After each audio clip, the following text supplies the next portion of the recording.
This watch was buried in sand for 10 years. Completely hidden. Completely forgotten.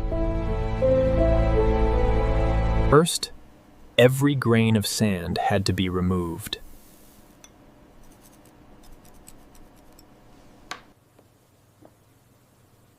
Inside, the mechanism was completely blocked. Years of pressure slowly disappeared.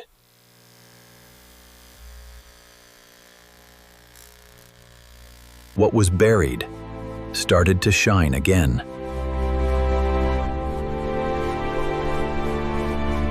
Piece by piece, it came back together.